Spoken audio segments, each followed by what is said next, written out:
eu passei um período de tempo sem dormir, alguns anos, na verdade. O Senhor tinha falado comigo que ia me provar na fornalha da aflição. E um dia eu, no meio das minhas tribulações, eu morando em um barraquinho ali perto da Giovanni, ali onde era o ponto das Pilas de Pinheiro, tinha uns barraquinhos de madeira, eu morava ali. E eram umas 2, 3 horas da manhã, eu sem dormir, eu disse assim: Senhor, por que tua palavra diz que quem planta, colhe? E eu nunca tirei o sono de ninguém. E por que eu não durmo se eu nunca provoquei a perda de sono para ninguém? Mas por que eu falei isso, meus irmãos? A voz do Senhor brandou dentro de mim e o Senhor falou assim: tu disse que nunca tirasse o sono de ninguém? Tu lembra quantas vezes, quantas noites tua mãe ficou sem dormir por causa de tu e do teu irmão que vivia caçando no mato? E ela preocupada com vocês saírem no começo da noite, chegaram no outro dia amanhecendo, e ela não dormia um sono durante a noite preocupada com vocês? Irmãos, eu não tinha onde esconder, onde enfiar a cara. Eu não me lembrava assim, pelo menos naquele momento, que eu fiz a minha mãe perder muito sono, e eu estava colhendo o que eu plantei, né?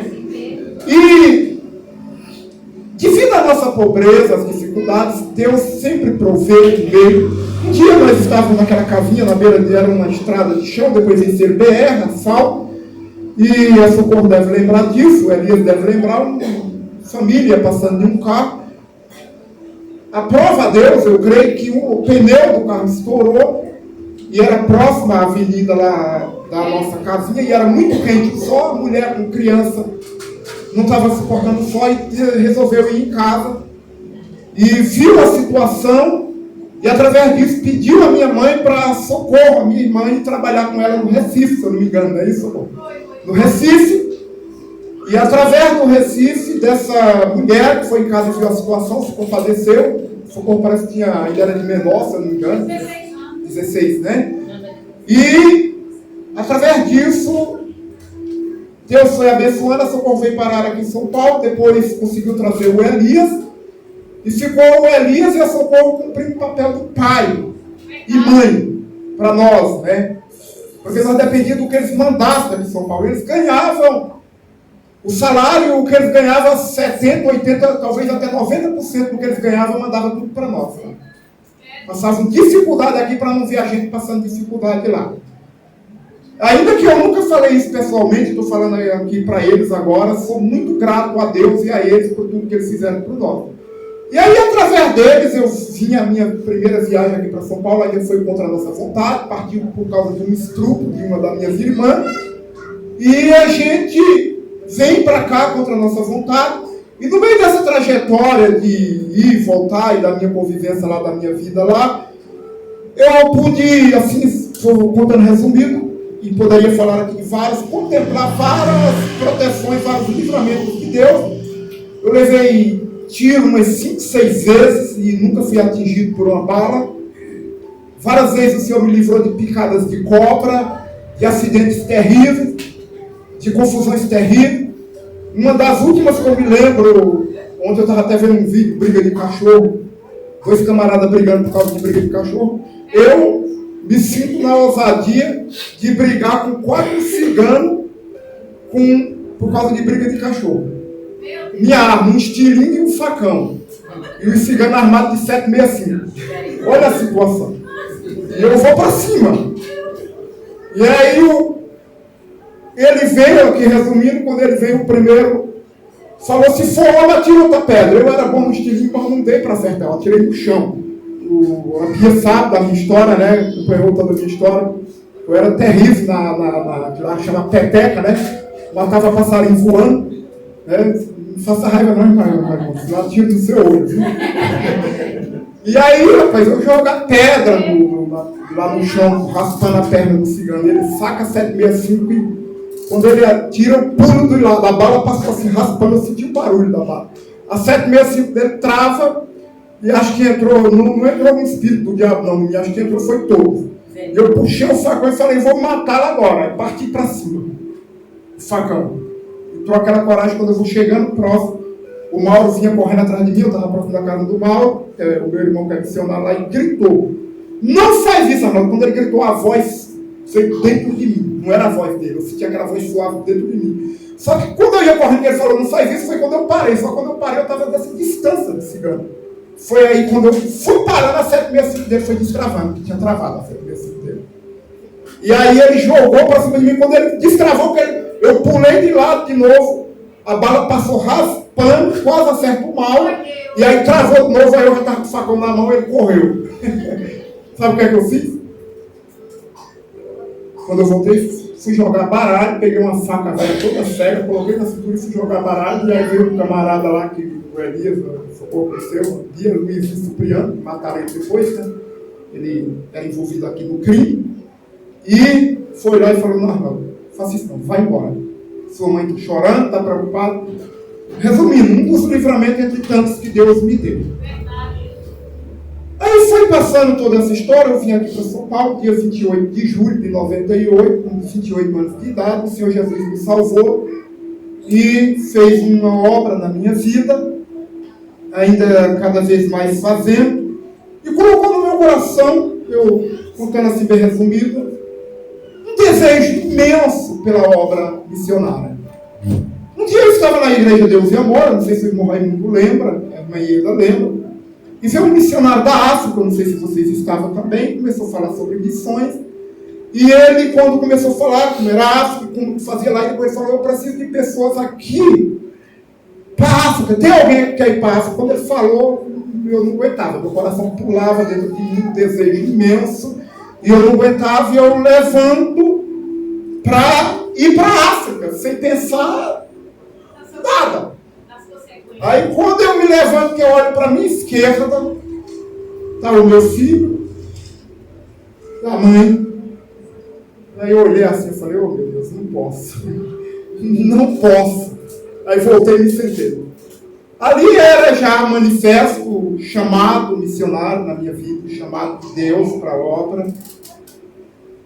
E esse chamado, no dia a dia, ele ia sendo alimentado. Porque desde o começo da minha fé eu orava ao Senhor, me lembrando dos lugares onde eu andava nos matos, caçando, casinhas de taipas, famílias, principalmente no período de seca. Agora não tem mais seca, parece, no Nordeste, quase a gente vai lá e não encontra seca. Era natural você andar nos matos como eu andava, você não encontrar água para beber, e você chegar num açude que só tinha um pouquinho, numa barragem, e tá as vacas lá, e fui fazendo xixi, cocô, né? A Pia lembra disso, e a gente ia lá e bebia, para nós aquilo era saúde, água mineral, né? Filtrada, e era bênção e não fazia mal nenhum. E a gente viveu muito isso, e eu sabendo dessa situação, eu fui desejando falar do amor de Cristo para essas pessoas, eu fui desejando, eu queria estar lá. E eu orava ao Senhor aí desempregado, sempre o meu irmão Elias era quem me socorria, me dando trabalho de jardineiro, né? Além de outros tantos, procissão, Deus deu talento para ele fazer de tudo um pouco, né? E eu orava ao Senhor, eu não quero trabalhar, porque eu evangelizava todo dia quando eu estava trabalhando. Aqui no Paraisópolis, evangelizava, eu não quero trabalhar, e eu orava a Deus, Senhor, apenas 3 ou 4 dias de serviço por semana, por resto eu estava evangelizando. O Raimundo conviveu um pouco comigo essa história de quando nós evangelizávamos nos domingos, aí mais o Deus, era uma bênção, a gente se esquecia de ir até por culto às vezes, meus irmãos, tão bom que era estar fazendo o trabalho. Saía de manhã, não tinha hora para voltar, e não se cansava. E aí, se eu não me engano, para mim não errar aqui, na verdade, dia 13 de junho de 99, eu estava na igreja e Deus usou um irmão, e ele disse assim, ó, ou foi dia 13 ou foi dia 12, tá? Foi na quarta-feira. Deus está abrindo uma porta de trabalho para você. Eu falei, meu Deus, eu quero, apesar que passando por dificuldade. Quando foi na quinta-feira, eu fui buscar a doação com o pastor que eu congregava, em um lugar aí em São Paulo, nem lembro onde era. Quando eu cheguei, o Elias me falou, olha, fulano, morava aqui no terreno aqui do outro lado, ligou, que era o pai da síndica do prédio que eu fui trabalhar, e tem um trabalho lá para você ir lá. Na sexta-feira, isso A revelação veio na quarta, na quinta-feira veio a informação do trabalho, na sexta-feira eu fui lá e já saí de lá garantido, com o trabalho certo, para começar na segunda-feira. Dia 17 de maio de 99, eu comecei a trabalhar lá. Fui demitido agora em dia 21, na verdade dia 22, perdão, dia 21 eu não podia mandar embora, que era feriado. Dia 22 de abril agora desse ano. Fiquei 25 anos, 11 meses e 4 dias nesse trabalho. Nesse período que eu estou nesse trabalho, eu orei, assim como eu orava para que Deus não abrisse uma porta de trabalho para mim, porque eu queria fazer a obra, eu orava praticamente todos os dias para que Deus me tirasse desse trabalho, porque eu queria fazer a obra. Eu olhava para o portão e eu dizia, Senhor, eu entrei por ali. Um dia, assim como o Senhor me colocou aqui, eu quero que o Senhor me tire para mim sair pelo mesmo lugar. Orei, perseverei, insisti, e sempre respeitando a vontade de Deus, e nunca tomei a decisão de sair. Nunca aprontei no trabalho para que eles me mandassem embora. Faltei alguns dias, quando passei o processo que não dormia, alguns dias, mas praticamente de 18, 20 anos para cá, eu trabalho sem nunca ter uma falta no meu serviço. Nunca ter faltado, a não ser por causa de doença, quando a minha mãe faleceu, quando a minha irmã agora recentemente faleceu, a não ser por causa de doença, mas para dizer assim, deu cano, não, durante esse tempo todo nunca faltei.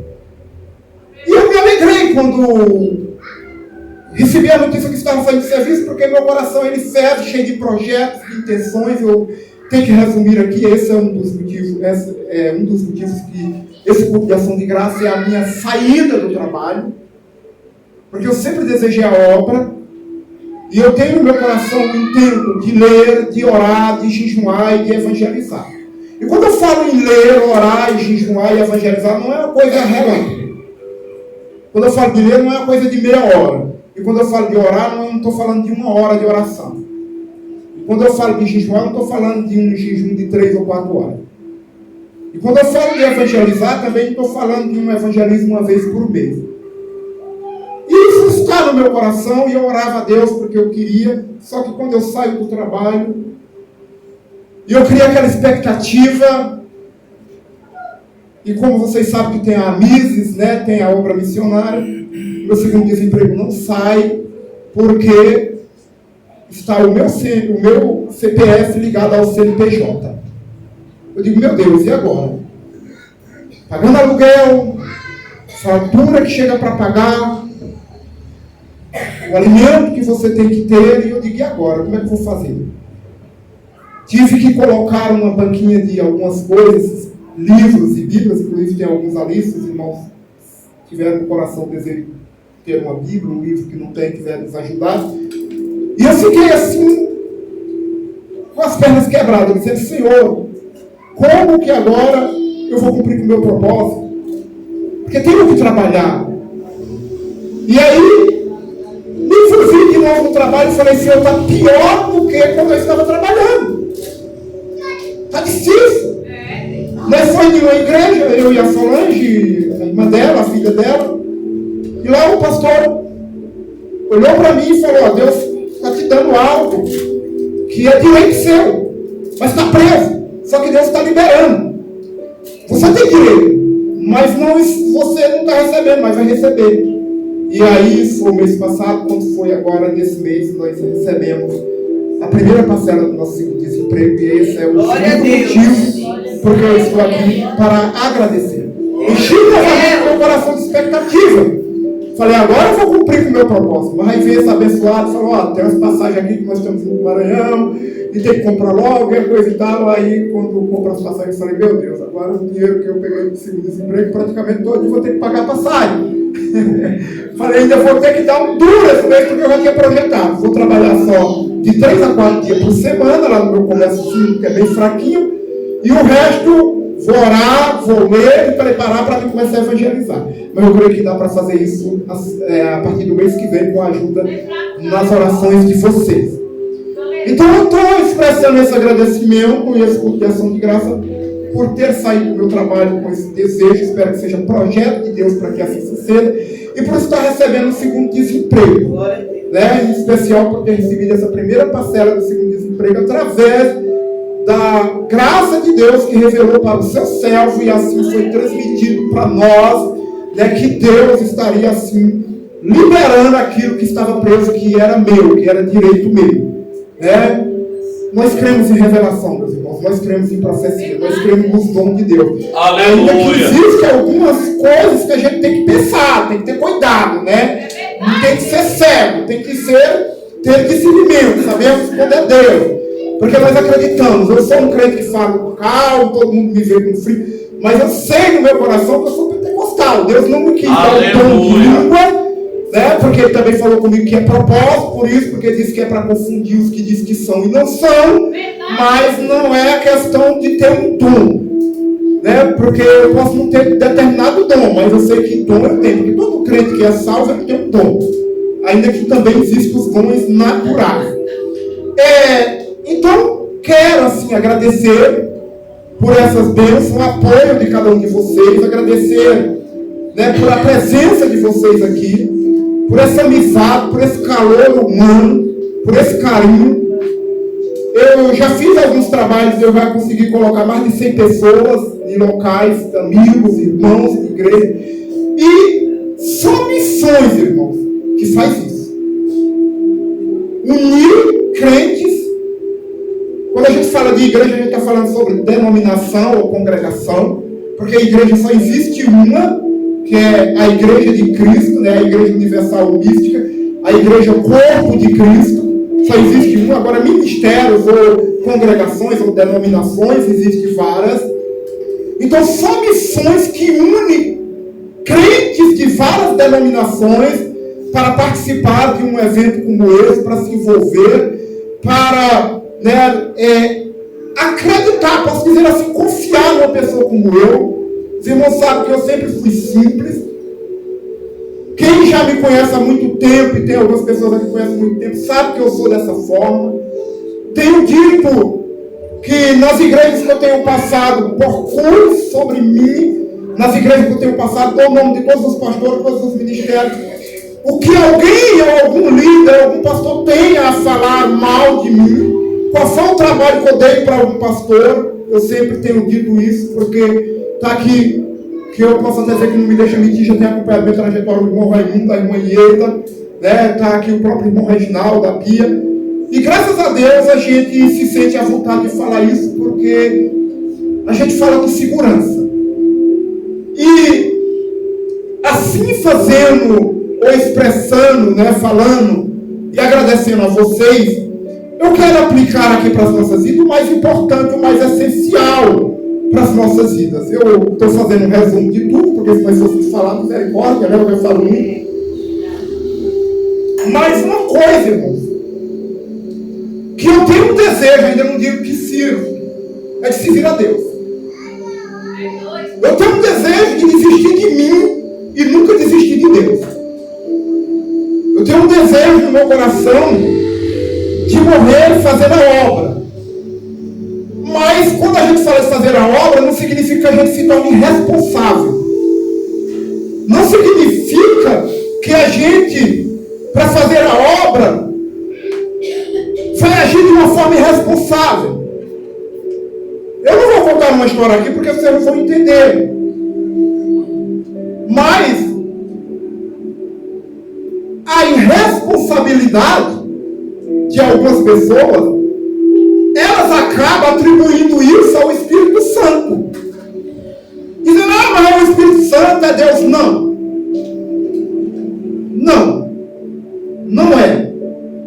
E aí, entre tantas as coisas que me aconteceram e o apoio de vocês, a última viagem missionária, Deus me surpreendeu, irmãos, de uma maneira que eu jamais esperava. Me presenteou, e eu posso dizer assim, foi a melhor coisa que aconteceu na minha vida.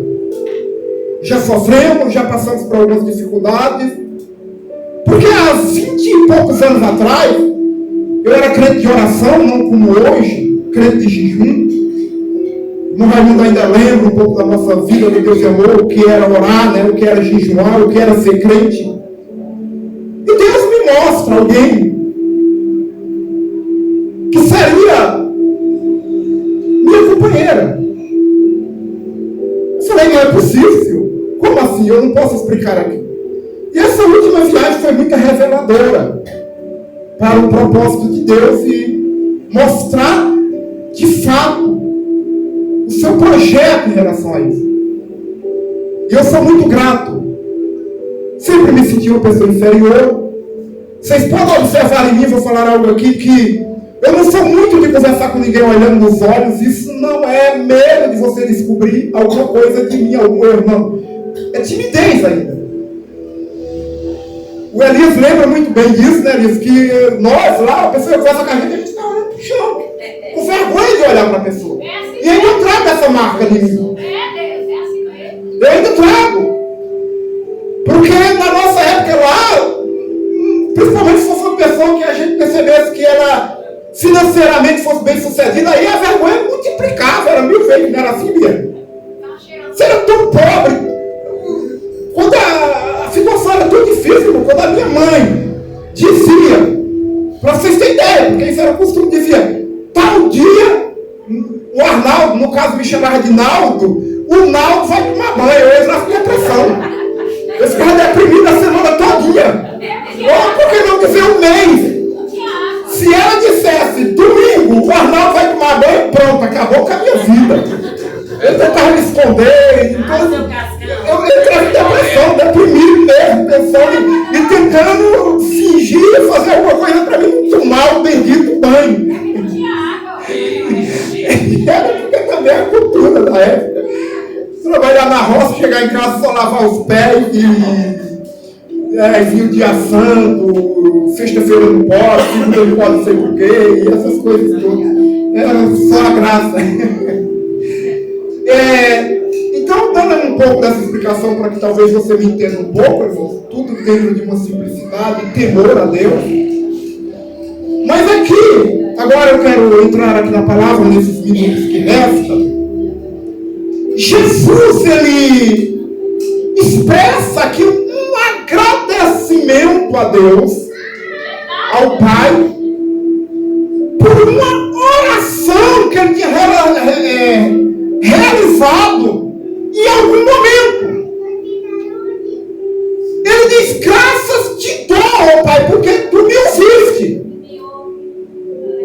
Ele está agradecendo ao Pai